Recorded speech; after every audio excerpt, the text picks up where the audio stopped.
네, 여러분 반갑습니다. 우리 오늘 이제 지난주까지 보던 이제 빌립보서 말씀을 마쳤고요.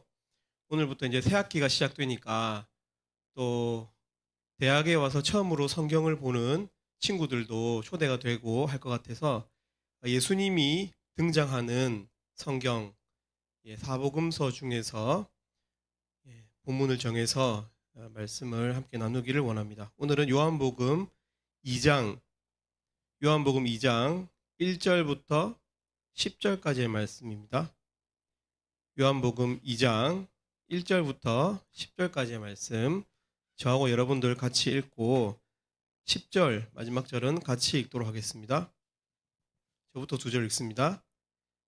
사흘째 되던 날 갈릴리 가나에 혼례가 있어 예수의 어머니도 거기 계시고 예수와 그 제자들도 혼례의 청함을 받았더니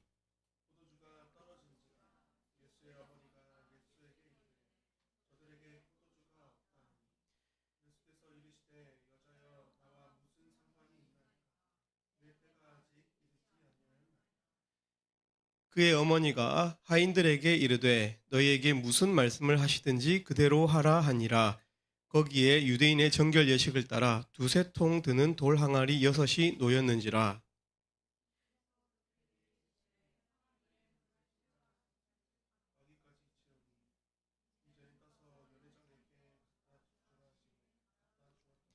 연회장은 물로 된 포도주를 맛보고도 어디서 났는지 알지 못하되 물 떠온 하인들은 알더라. 연회장이 신랑을 불러 같이 읽겠습니다. 말하되 사람마다 먼저 좋은 포도주를 내고 취한 후에 낮은 것을 내거늘 그대는 지금까지 좋은 포도주를 두었도다 하니라. 아멘. 네, 여러분, 신지 로이드라고 하는 알약이 있습니다. 신지 로이드는 물론 용량이 조금씩 다르긴 한데요. 아주 작은, 그냥 강낭콩보다도 더 작은 그거의 한 4분의 1 정도 되는 그런 게 이제 보통 정량인데, 신지로이드는 우리 몸에서 필요한 활력을 내는 그런 호르몬들이 나오거든요. 그래서 임파선이라든지 뇌라든지 아니면 갑상선이라든지 이런 데서 나오는 이 호르몬이 부족할 때 먹어주는 약입니다. 그 조그만한 약으로 우리 몸에 그 조금의 결핍 때문에 심장이 천천히 뛰기도 하고 땀이 나야 되는데 땀이 안 나다가 갑자기 땀에 흥건하게 젖기도 하고 몸에 활력을 잃기도 하는데요. 신지로이드 한 하나를 딱 먹으면은 몸에 활력이 싹 돌면서 카페인하고는 비교할 수 없는 큰 힘을 얻죠. 예, 그 정도 결핍으로도 우리 몸에 큰 영향을 주는 것들이 참 많이죠, 그죠? 오늘 본문에 보면은 이 중요한 결혼 잔치에서 포도주가 떨어진지라 3절 말씀에 포도주가 떨어졌다. 그래서 사람들이 저들에게 포도주가 없다 하니 예수님에게 말씀하기를 저들에게 포도주가 없다. 포도주가 떨어졌다. 예, 큰 결핍, 목이 마르고 흥이 마르는 그런 결핍이 오늘 본문에 찾아온 것을 우리가 볼 수 있습니다. 우리가 잘 아는 예수님께서 가나에 있었던 이 결혼식에서 물을 포도주로 바꾸는 사건입니다. 여러분, 오늘 본문은 언뜻 보면 그냥 평범한 이야기처럼 보이고요. 스토리의 흐름도 그렇게 복잡하지 않아서 술술 읽힙니다. 그러나 파고들어 보면 여러 가지 의문점, 특별하게 여겨지는 부분이 또 많은 본문이기도 합니다. 예를 들어서 1절 말씀에 나오는 사흘째 되던 날은 도대체 언제로부터 사흘을 말하는가? 그죠? 우리가 성경을 조금만 디테일하게 보면 이 사흘째는 도대체 언제부터 사흘째를 말하는 것이지? 이런 생각을 하게 되고요. 그리고 포도주가 떨어진 것을 왜 마리아가 알게 되었는가? 예수님의 어머니인 마리아가 알고 예수님에게 포도주가 떨어졌다고 보고하게 되었는가? 이런 것도 정상적이지는 않는 그런 이제 스토리 전개죠, 그죠? 그리고 마리아는 도대체 무슨 기대로 예수님에게 포도주가 없다는 말을 하였는가? 생각해 보니까 여러분, 그죠? 평범하지 않죠? 또 왜 예수님은 느닷없이 여기서 자기 어머니를 향해서 여자여라고 부르고 있는가? 예수님께서 4절에 여자여 나와 무슨 상관이 있나이까? 여자여 이렇게 부르거든요. 또 예수님이 말씀하시는 내 때, 4절 말씀에 나오는 내 때가 아직 이르지 아니하였나이다. 여기서 말하는 내 때는 도대체 언제를 말하는 것인가? 또 예수님은 때가 이르지 않았다고 말씀하셨는데 그래서 포도주를 만드는 기적을 처음에는 보여주지 않으죠, 그죠? 근데 왜 갑자기 또 물을 포도주로 만드시는 기적을 일으키셨는가? 내 때는 아직 이르지 않았다고 했는데 말이에요. 또 돌 항아리 6은 무엇을 의미하는가? 돌 항아리 6에 물을 가득 채운 하인들의 순종은 무엇을 의미하는가? 또 오늘 본문은 왜 연회장의 말로 끝이 나고 있는가? 10절 말씀해 보면 그죠? 이게 이 잔치에서 지배인 역할을 하고 있는 연회장이 하는 말이거든요. 그때는 지금까지 좋은 포도주를 두었도다 하니라 이렇게 연회장의 말로 끝이 나고 있어요. 오늘 본문 말씀은 여러 가지 궁금증, 이슈들을 만드는 본문이기 때문에 사람들이 이 요한복음 2장의 이 부분을 볼 때마다 여러 각도에서 묵상을 합니다. 우리가 만약 이 본문을 같이 읽고 소감을 나눈다면 아주 다양한 그런 본문들, 다양한 어떤 묵상들을 우리가 듣게 될 것입니다. 뭐 예를 들어서 우리가 이제 저도 예전에 이 본문을 가지고 학생들과 소감을 나눈 적이 있었는데요. 그때 이제 학생들은 1장 말씀에서 예수님이 제자들에게 하늘이 열리고 예수님의 머리 위로 하나님의 천사들이 오르락 내리락 하는 것을 보리라고 하신 후에 3일째 되는 날이니까 이 가나 혼인잔치의 기적을 그것과 연결지어서 학생들이 묵상을 막 하기도 했습니다. 혼인잔치와 포도주와 또 이 하늘이 열려서 오르락 내리락 하는 것과 1장과 2장을 연결해서 묵상을 하기도 했었고요. 또 특별히 제일 많이 묵상이 나오는 부분이 또 물을 가득 채운 종들의 순종한 자가 기적을 체험한다는데 초점이 가기도 하는 본문이에요. 여러분 그런 본문 우리가 성경을 읽을 때 그것이 참 유익하죠. 그죠? 다양한 관점에서 여러 가지 도덕적인 이슈도 끌어낼 수 있고요. 우리가 몰랐던 궁금증이 해결되기도 하고 그러면서 여러 가지 유익을 누립니다. 근데 여러분 이 많은 궁금증을 가지고 있는 이 본문이 말하려고 하는 핵심적 메시지, 이 이슈가 많은 이 스토리를 요한이 기록한 목적이 무엇일까요? 혹시 요한이 특별한 목적을 가지고 이 본문을 기록한 것은 아닐까요, 여러분? 여러분 오늘 본문을 이해하는 첫 번째 키는 제가 생각할 때는 이 당시의 결혼식에 대한 그 당시 사람들의 마음의 비중, 당시 사람들이 결혼식을 대하는 어떤 이해를 우리도 조금 해보는 것입니다. 왜냐하면 요즘은 그 시대에 비해서 이 성경 시대에 비해서 결혼을 지나치게 가볍게 여기기 때문에 그렇습니다. 가벼운 마음으로 결혼하고요. 가벼운 마음으로 이혼합니다. 그냥 법적인 책임을 지지 않기 위해서 부부가 아닌 채로 동거를 오래 하다가 헤어지기도 하죠. 결혼 문제에서 그 결혼 자체의 의미나 고귀한 남자와 여자의 만남이 아니라 혼수 문제나 집 문제가 더 크게 여겨지기도 합니다. 그러니까 둘이 한 몸이 되는 이 성스러운 결혼 자체의 가치보다 결혼에 있어서도 돈 지배적인 사고가 팽배합니다. 혼전 성관계에 대해서도 큰 죄책감으로 여기지 않습니다. 지나칠 정도로 결혼의 의미가 가볍습니다. 우리가 이런 그 당시 사람들의 결혼에 대한 어떤 마인드와 지금 우리가 가지고 있는 결혼식에 대한 이 갭, 이 차이 때문에 오늘 본문을 대할 때 포도주가 떨어진 것의 의미가 어떤 것인지 제대로 알기 어렵습니다. 포도주가 떨어지면은 그냥 어떻게 구해오면 되지 이렇게 쉽게 생각한다고요. 여러분 저는 결혼이 어떠해야 한다고 말하려고 하는 것이 아닙니다. 당시의 결혼과 지금 우리의 결혼에 대한 인식의 차이에 대해서 말하려고 하는 거예요. 이런 간극부터 좁혀야 그래서 당시의 결혼이 어떻게 진행되는지를 알아야 포도주가 떨어졌다는 것의 의미를 우리가 정확하게 캐치할 수 있기 때문에 당시의 결혼식에 대해서 제가 간략히 설명합니다. 여러분 당시의 결혼은 아주 중요한 예식이었습니다. 어쩌면 인생에서 가장 중요한 예식이라고 할 수 있었을 것입니다. 그래서 결혼식에 온 하객은 단순히 초대 손님이 아니라 법정적인 증인으로서 참여하는 것이었습니다. 만약 결혼식의 증인으로서 초대가 되었는데 가지 않는 것은 아주 심각한 죄를 짓는 것으로 여겨질 정도였습니다. 그리고 만약 신부가 첫날 밤에 전혀 흔히 발견되지 않으면 돌로 쳐서 죽일 수 있는 정도의 문제였습니다. 여러분, 마리아와 요셉의 이야기를 기억하시죠? 그만큼 결혼은 신부의 입장에서 생명을 걸어야 하는 문제일 수 있었습니다. 생명을 운운할 수 있는 예식이 결혼식인 것입니다. 보통은 약혼을 하고 1년을 기다리면서 부부가 될 준비를 합니다. 특별히 1년을 기다리는 이유가 혼수를 준비하는 것이 아니라 기다림의 시간을 통해서 신랑 신부 간의 신뢰를 쌓는 것입니다. 남들에게 우리의 정을 주지 않는 것을 보여주는 것이죠. 신부는 그렇게 처녀흔, 목숨 이런 이야기 나오는데 신랑은 어떨까요?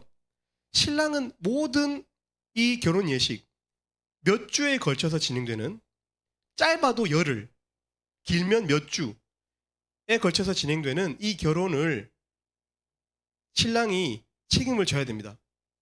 신부가 평생 자신의 정절을 목숨을 걸고 지키듯 결혼식의 끝에 만날 신부를 위해서 신랑은 신부와 신부의 식구들, 신부의 친구들을 초청하여 몇 날에 걸쳐서 잔치를 벌였다고 합니다. 그런 정성으로 신부를 책임지겠다는 서약을 신랑이 하는 것이죠. 그러니까 자기도 자기 힘에 부치게, 그러니까 자기의 모든 에너지를 다 쏟아서 책임을 지겠다. 이 결혼 예식을 통해서 모델을 보여주는 것이죠. 내가 너의 평생의 삶을 이 결혼식과 같이 되게 하겠다. 너를 줄이게 하지 않겠다. 이런 의미를 갖고 있었다고 합니다. 그 당시에는. 그래서 신부는 때때로 결혼 지참금을 향유로 표현해서 가져오기도 했습니다. 그런데 바로 그렇게 중요한 예식인 결혼식에서 여러분, 포도주가 떨어진 것입니다. 결핍, 비어버린 거예요. 항아리가. 증인들과 신부의 가족들의 기쁨에 대한 책임을 진 신랑에게 심각한 결핍의 문제가 발생한 것입니다.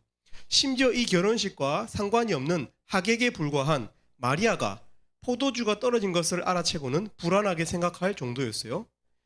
마리아는 심각하게 걱정하여서 포도주가 떨어진 사실을 마리아 자신의 아들인 예수님에게 알릴 정도로 이 상황은 심각한 상황임을 우리가 이 본문만 보고도 알 수 있습니다. 떨어졌다 부산을 떨고 있고 또 아들에게 특별히 전달하고 있어요. 지금 어떡하지? 포도주가 떨어졌어. 가장 기쁜 날인 결혼식 이면에 포도주 항아리가 텅 비었음을 알게 되면 이 중요한 일에서의 기쁨은 중단될 일이었습니다.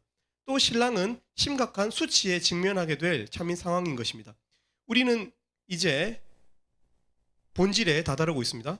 오늘 메시지는 포도주의 결핍으로 삶의 기쁨이 중단될 위기에 처한 사람을 보여주고 있는 것입니다. 여러분, 잘 들으십시오.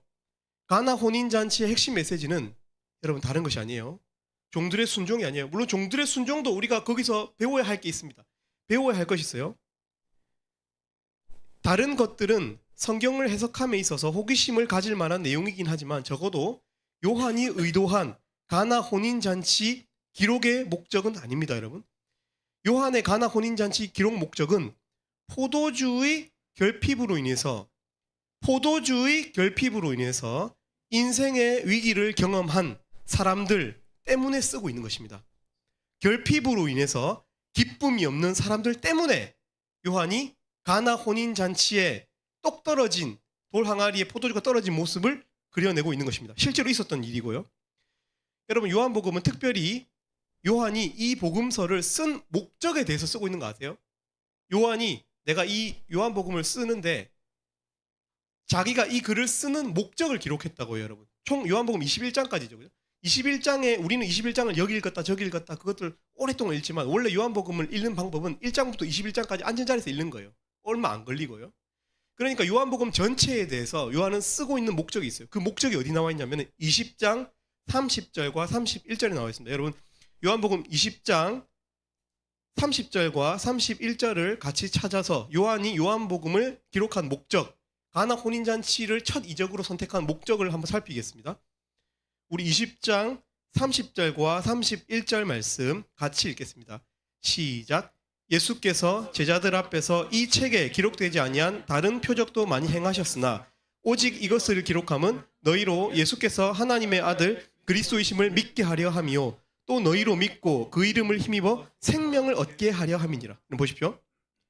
오직 이것을 기록함은, 요한복음을 기록함은 너희로 예수께서 하나님의 아들 그리스도이심을 믿게 하려 하며 또 너희로 믿고 그 이름을 힘입어 생명을 얻게 하려 함이니라.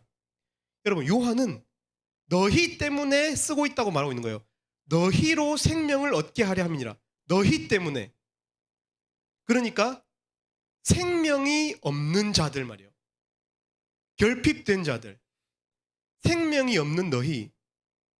우리가 예수가 단지 마리아의 장남 나사렛에 사는 목수의 아들이 아니라 하나님의 아들 그리스도이심을 알고 믿게 되어서 예수님의 이름을 힘입어서 생명을 얻게 하는 것이 목적이라고 말하고 있는 거예요.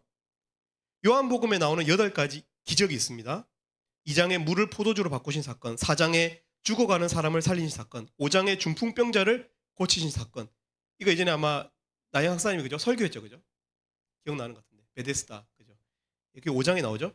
6장에 수천 명을 위에 떡을 떼어 주신 사건, 6장에서 또 말미에 물 위를 걸으신 사건, 9장에서 소경의 시력을 고치신 사건, 11장에 죽은 지 나흘 된 사람을 살리시는 사건, 21장에 제자들을 위해서 먹을 것을 예비하시는 사건. 여러분, 이런 사건들은 묵상할 것이 풍성한 그런 내용들이지만 또 그러해야 하지만, 그러나 요한의 저작 목적, 요한복음의 저작 목적은 생명이 없는 너희로 우리를 위해서, 우리가 우리의 결핍 때문에 우리가 예수가 하나님의 아들이심을 믿고 예수가 하나님이심을 믿고 또 그분을 힘입어서 생명을 누리게 하는 것이라고 말하고 있는 것입니다. 그러니까 오늘 본문도 핵심적 이야기는 인생의 가장 중요한 문제에서 결핍을 가진 사람을 위한 것이에요. 인생의 가장 중요한 문제를 하다가 기쁨을 위해서 그 모임을 했는데, 기쁨을 위해서 혼인잔치를 벌였는데 자기도 모르는 새에 심각한 결핍을 가지고 있다는 것을 성경 본문이 보여주고 있는 거예요.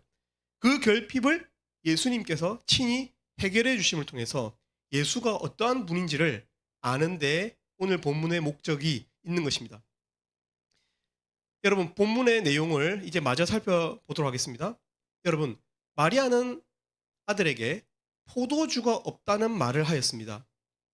이때 예수님은 4절에 여자여 나와 무슨 상관이 있나이까? 내 때가 아직 이르지 아니하였나이다 하고 말했어요. 어머니는 아들에게 포도주가 떨어졌다고 이야기했는데 아들은 난데없이 자신의 때가 이르지 않았다라고 말씀하신 거예요. 그런데 예수님은 이내 곧 물을 포도주로 바꾸시는 기적을 행하셨어요. 보십시오. 분명히 자신과 상관이 없다고 하시고 자신의 때가 이르지 않았다고 했는데 왜 물을 포도주로 바꾸셨을까요? 어머니가 간곡히 부탁했기 때문에? 아니면 그렇게 말하고 보니까 막 때가 되어서? 그렇지 않습니다. 만약 그날 혼인잔치에 이 포도주가 떨어진 이것이 예수님의 때라고 우리가 이해한다면 굳이 예수님께서 어머니에게 그렇게 시니컬하게 거절의 말을 했을 리가 없죠. 그렇게 말하고 몇 분 뒤에 하나님의 때가 되었다고 생각하는 것은 지나치게 단순한 생각이에요, 여러분. 예수님은 복음서를 통해서 여러 차례 때에 대해서 말씀하셨어요. 때. 4장에서 사마리아 여인에게 때가 이를 것이다. 아직 우리 2장이잖아요. 근데 4장에서도 아직 때가 이르지 않았다고 말했어요, 예수님은. 때가 이르지 않았다. 때가 이를 것이다 라고 미래형으로 쓰고 있어요. 또 요한복음 7장 8절에도 너희는 명절에 올라가라. 내 때가 아직 차지 못하였으니. 때가 이른 게 아니에요. 때가 이르러서 물을 포도주로 바꾼 게 아니라고요. 요한복음 9장 4절에도 때가 아직 낮음에 나를 보내신 이의 일을 우리가 하여야 하리라. 밤이 오리니 그때는 아무도 일할 수 없느니라. 밤이라고 말하고 있어요. 밤. 때는 밤이래. 때를 밤이라고 예수님 표현했어요. 요한복음 9장에서. 요한복음 8장 20절에서도 이 말씀은 성전에서 가르치실 때 헌금함 앞에서 하셨으나 잡는 사람이 없으니 이는 그의 때가 아직 이르지 아니하였습니다. 때가 이르면 예수님이 잡힌다라고 또 우리에게 힌트를 주고 있어요. 보세요. 힌트가 이것이었어요.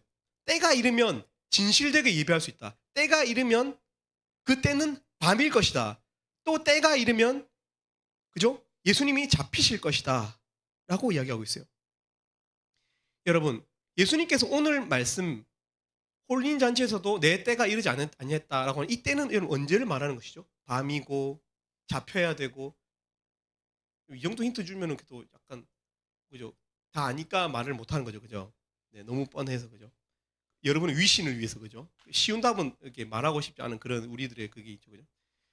여러분, 이 때는 예수님께서 십자가에 달리시는 때를 말하는 거예요. 그죠? 밤에 달리시고 그래서 낮인데도 밤처럼 어두워졌잖아요. 그죠? 실제로 밤에 잡히셨고 낮이 밤이 되어 버렸어요. 그죠? 그리고 잡히시고요. 요한은 이 모든 것을 다 경험하고 복음서를 쓴 거예요. 1장부터. 1장을 쓸 때부터 십자가를 알고 있어요. 요한은. 그죠? 요한은 어떤 관점을 가지고 쓰고 있는 것입니다.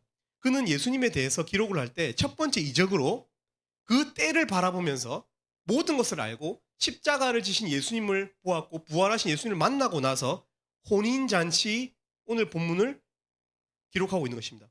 특정한 관점을 가지고 때와 연결지어서 포도주에 대해서 쓰고 있는 거예요. 포도주의 결핍에 대해서 쓰고 있는 거예요. 요한은 예리하게 예수님께서 가나에서 물을 포도주로 바꾸신 사건을 기억해낸 거예요. 그리고 이 사건을 첫 번째 사건으로 기록한 겁니다. 의도적으로. 왜 그럴까요? 예, 이것이 어떤 뜻인지를 이 물을 포도주로 바꾸신 이 사건이 어떤 것을 의미하는지를 알고서 쓴 것입니다. 예수님은 제자들과 마지막 만찬 자리에서 라스트 서퍼죠. 만찬의 자리에서 포도주를 제자들에게 주시며 포도주의 의미를 가르쳐 주시고 그것을 기념하게 하셨습니다. 이 포도주가 바로 예수님이 우리의 죄를 위해서 주시는 피, 우리의 죄를 위해서 주시는 죄를 대치하기 위해서 죄만큼의 감가 가치를 정상으로 돌려놓기 위해서 주시는 피다. 하나님은 의로운 분이셔서 공짜로 지우듯이 우리의 죄를 지우는 분이 아니고 똑같이 그 죄의 형벌을 다른 존재에게라도 뒤집어 씌워서라도 그러니까 여러분 결코 십자가의 무게는 가볍지 않아요. 우리가 가볍게 여기는 그 십자가가 우리에게는 거저 받았기 때문에 가볍게 여겨질 뿐 실제로 그 값어치는 가볍지 않아요. 우리의 죄를 대치하기 위한 예수님이 우리를 위해 주시는 피 그것을 포도주라고 말씀하셨어요. 그리고 하늘나라에서 다시 먹을 때까지 그 유월절 식사를 하지 않을 것이라고 이 피를 다시 마실 일은 없다. 최종적이고 단번에 부어진 포도주이신 예수님의 피가 우리의 양식이라고 말씀하신 것입니다. 예수님이 말씀하신 내 때가 아직 이르지 아니하였나이다는 말은 그러니까 십자가의 때를 말씀하신 것입니다. 그렇습니다. 가나 혼인잔치에 계신 예수님은 아직 그 때가 되지 않으신 것입니다. 십자가를 질 때가 되지 않은 것이에요. 그러나 왜 물을 포도주로 바꾸신 것입니까? 왜 물을 포도주로 바꾸셨죠? 그 이유는 당신의 십자가 때는 아직 되지 않았지만 바로 당신이 포도주를 공급하시는 분이심을 보여주기 위해서 그 자리를 이적의 자리로 이적이라는 말 11절에 나오는 이적이라는 말 표적이라는 말은 사인이라는 뜻입니다. 사인. 가나 혼인잔치는 무엇인가의 사인이라고 말하고 있는 거예요. 가나 혼인잔치 단순히 그냥 우리가 그 결혼식 잔치를 우리가 관찰하고 있는 것이 아니고 이 혼인잔치는 어떤 중요한 사건의 사인이라고 말하고 있는 것이죠. 가나 혼인잔치는 십자가를 통해서 최종적으로 포도주를 공급하시는 예수님에 대한 여러분 사인인 것입니다. 그래서 예수님은 느닷없이 어머니를 여자여라고 부르신 것이에요. 십자가 위에서 예수는 아들 예수가 아니라 창조주이자 구속주로서 예수 마리아를 창조한 마리아에게서 나신 분이 아니로 마리아를 창조한 하나님이시기 때문에 여자여라고 말할 수 있는 특권이 있는 것이죠. 가나 혼인잔치는 사인입니다. 여러분 우리의 인생도요 이 혼인잔치와 같습니다. 우리는 마치 이 결혼식의 신랑과 같은 자들입니다. 기쁨의 잔치를 벌이고 있죠. 여러분 누구든지 행복하려고 안 사는 사람 있습니까? 내가 절망하려고 불행하려고 사는 사람 있습니까? 애초부터 절망하기 위해서 사는 사람은 없습니다. 행복은 인생의 본질이에요. 행복은 우리가 귀납법적으로 내가 왜 행복해야 되는지를 이유를 밝힐 필요는 없어, 여러분. 왜냐하면 우리가 그냥 인지가, 지각이, 통찰력이 그죠? 그렇게 바로 꿰뚫고 있거든요.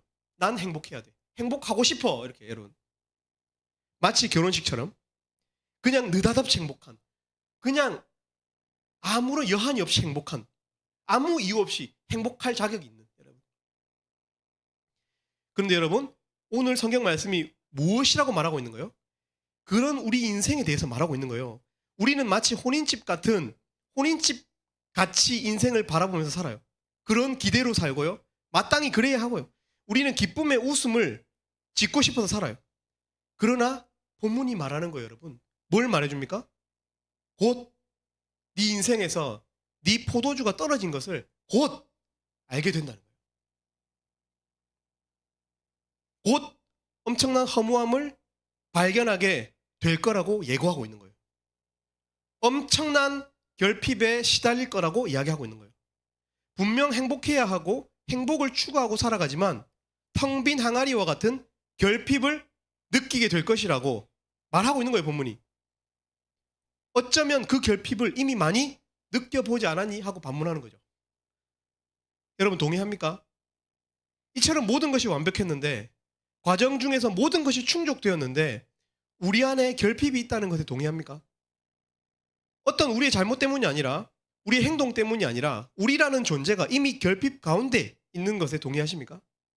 아니면 아직도 어떤 조건만 충족되면 행복할 거라고 착각하십니까, 여러분? 착각 많이 할 것 같은데요, 여러분. 왜냐하면 우리는 다 그렇게 살거든요. 그렇게 배웠고요. 돈이 있으면 충족될 거다. 건강이 다 건강하고 좋으면 충족될 거다. 복권 산 것이 이렇게 로또가 맞아버리면 행복할 것이다. 네가 정말 좋아하는 사람을 얻게 되면 행복할 거다. 여러분, 근데 성경은 말하는 거예요. 결핍이 우연한 사건이 아니고 행복이 우리의 당연한, 우리 목적이 되어야 될 우리의 삶에서 심각한 결핍이 있다는 거예요, 사실은. 그것을 말하는 것입니다. 만약 여러분이 어떤 조건이 맞으면 행복할 거라고 착각하고 이 세상에서 다름질하고 살아간다면 여러분은 이러한 체험을 결코 경험하지 못할 거라고 이야기하고 있어요. 기억하시길 바랍니다. 오늘 예수님이 채우시는 포도주는 결핍을 인정할 때 경험할 수 있어요. 포도주가 없다. 포도주가 떨어졌다. 이 사실을 3절에 이 결핍으로 인해서 이야기가 시작되고 있잖아요. 이 이야기가 예수님에게 전달될 때 또한 문제가 해결되기 시작하고 있어요. 이 허무함을 예수님께 가지고 갈 때, 예수님께 고백할 때 우리는 채우심을 경험할 수 있다고 성경은 약속하고 있는 거예요. 우리의 생명은 하나님께서 불어넣으신 생기로 인한 것이죠. 그래서 영적인 우리의 양식은 단지 떡만이 아니라, 음식만이 아니라, 돈만이 아니라 하나님의 말씀, 진리, 우리 영혼을 해방시킬 수 있는, 정말 알고 싶고 우리의 운명에 대해서 알고 싶고 태어난 이유에 대해서 알고 싶고 죽어서 어떻게 되는지 알고 싶고, 여러분 중에서 제가 봤을 때 죽음 호상인 사람이 아무도 없을 거예요. 저주가 아니고 죽음 앞에서 여러분 굉장히 바들바들 떨 거예요. 두려워할 것이고요. 믿음이 없이는 그렇게 될 거예요, 분명히. 여러분 막다른 골목에 부딪혔는데 해결함이 없고 뒤에서는 뭔가 포박한 사람들이 달려오는 것처럼 여러분 두려워 떨게 될 거예요.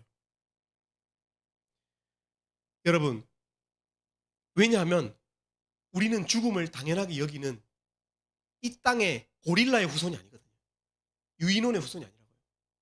여러분 하나님의 영으로 기동하는, 하나님의 영으로, 물론 어머니 아버지 정자와 난자 합쳐져가고 이렇게 됐지만은 하나님께서 허락하시고 하나님께서 마지막에 탁 쳐가지고 여러분 일어나는 그런 사람들이라고요. 여러분 믿으십니까, 여러분? 저는 믿어요. 왜냐하면은 저는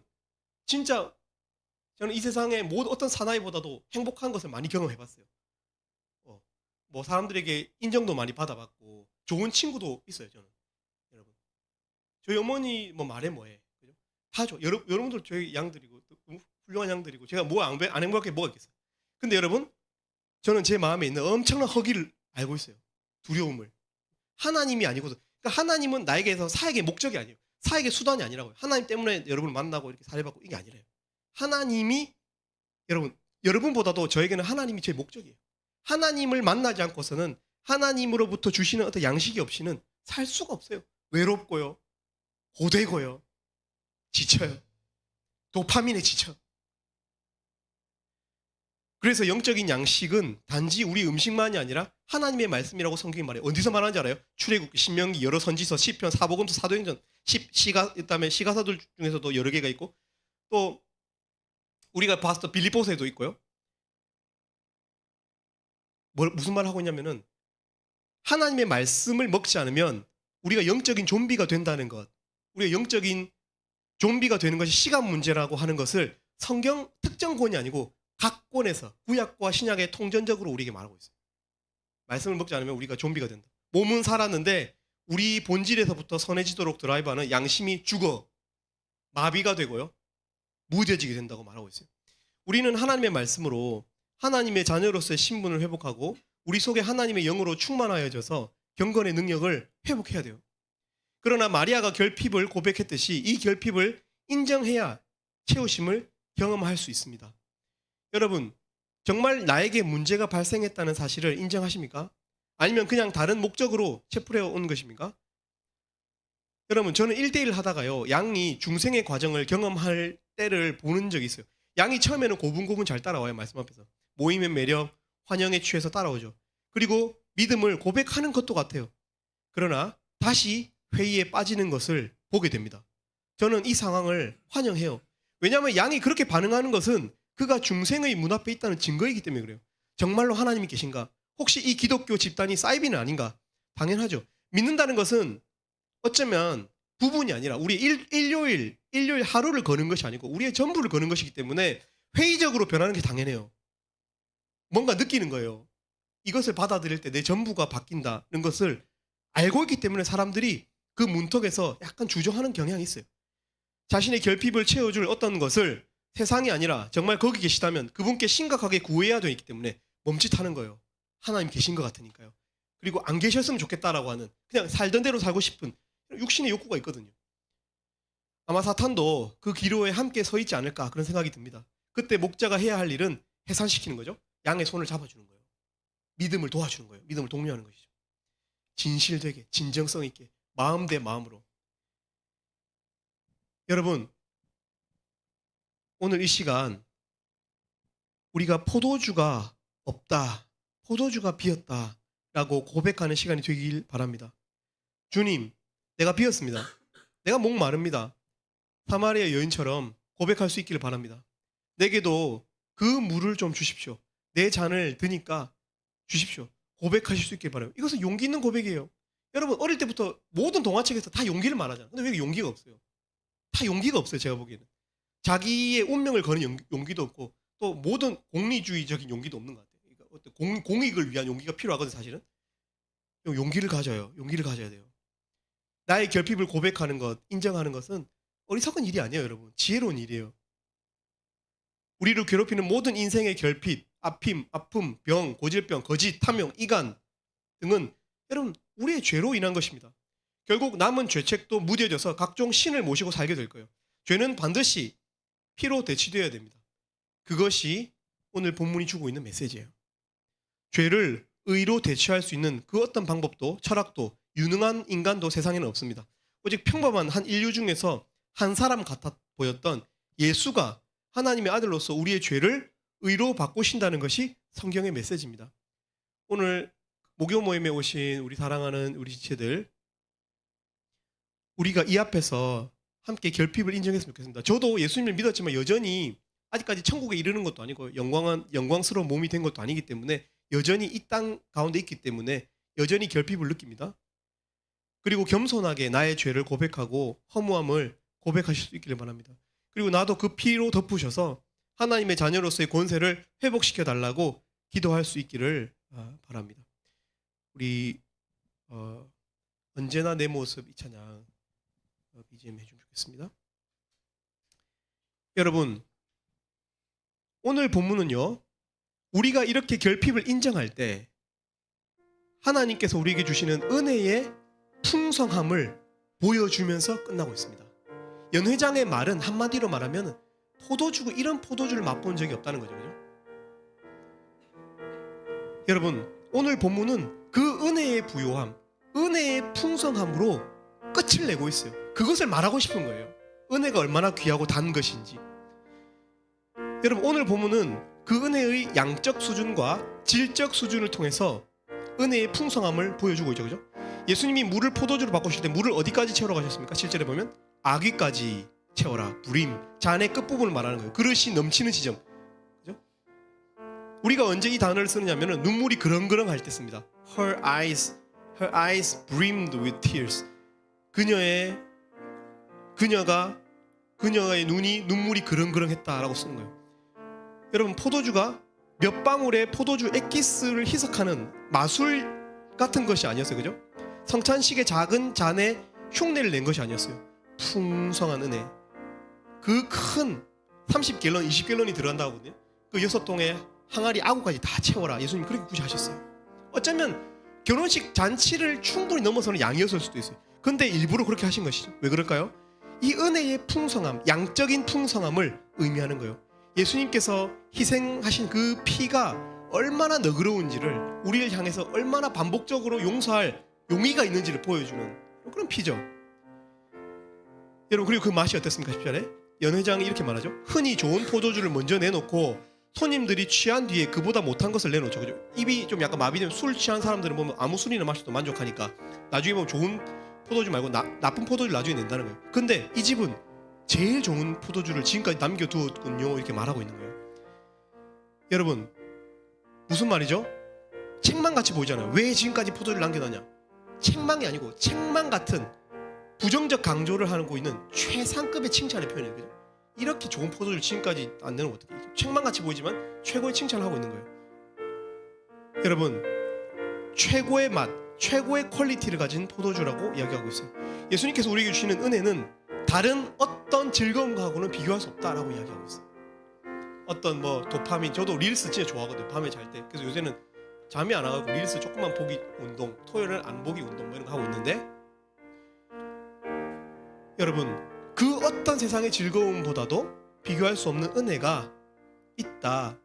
결핍의 위기를 최고의 기쁨으로 바꾸시는 은혜가 있다 고 말하고 있습니다. 수치스럽고 더러운 나를, 우리가 이번 한 주에도 우리가 말로, 언어로, 또 표정으로 얼마나 많은 죄를 짓고 살았을까요? 그죠?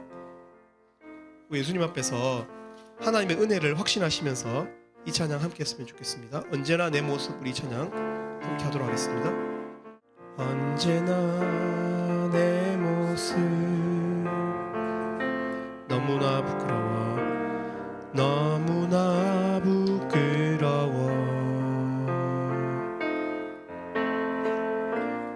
무릎으로 주님께 기도로 가오니 나 홀로 서 있는 죽은 내 영 깨우사 주님만 나를 세워, 주님만 나를 세워 내 영 살게 하소서. 주님 내 안에, 주님 내 안에, 내 안에 계시고, 주님 내 안에, 주님 내 안에 나를 세워주소. 한 번 더 언제나 내 모습 찬양하시겠습니다. 언제나 내 모습 너무나 부끄러워, 무릎으로 주님께 기도로 가오니 나 홀로 서 있는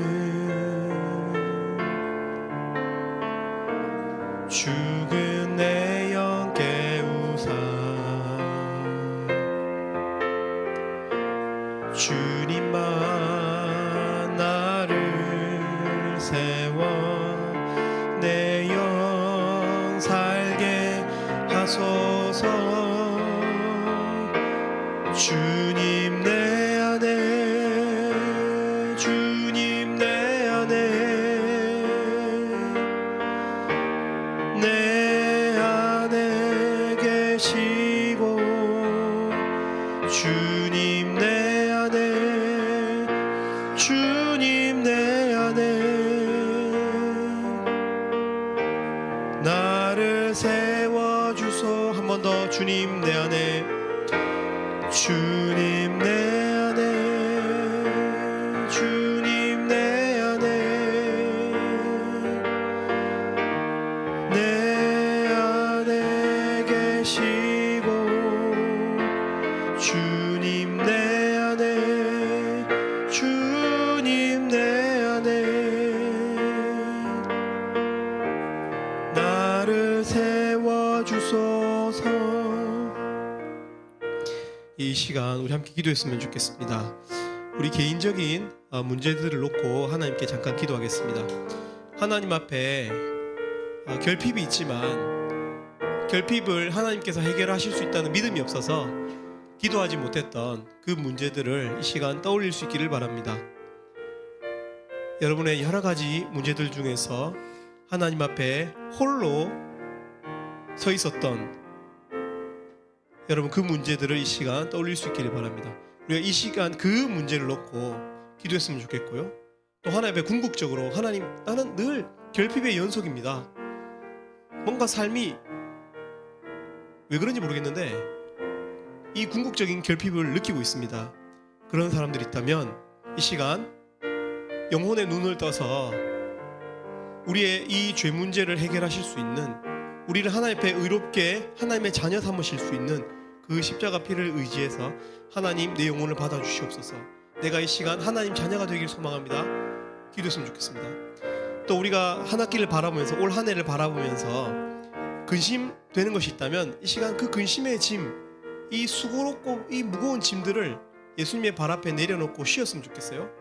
여러분, 그러려고 예배 드리는 거예요. 예수님에 대한 믿음이 우리 영혼을 해방하고 우리의 짐을 가볍게 하거든요. 이 시간 그 문제를 하나님 앞에 아뢰면서 하나님 인도해 주십시오. 하나님 채워 주십시오. 하나님 해결해 주십시오. 하나님의 방법으로 귀한 것으로 해결해 주시기를 원합니다. 여러분 개인의 문제와 또 올 한 해를 바라보면서 여러분 여러 가지 문제들 놓고 또 여러분 캠퍼스를 바라보면서 이 시간 기도했으면 좋겠습니다. 기도하시겠습니다. 예, 제가 기도하겠습니다.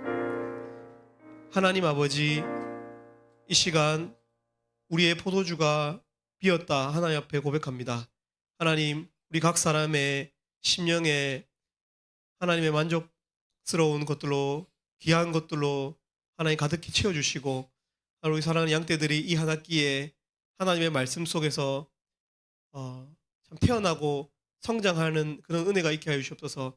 그래서 모든 활동들이 의무와 인내와 수고로운 행위가 되지 않고 하나님을 향한 이 사랑으로, 그 첫사랑과 같은 그 달콤함으로 이어져 갈 수 있도록 우리 가운데 은혜를 허락해 주시기를 원합니다. 감사합니다. 예수님 이름으로 기도 올립니다.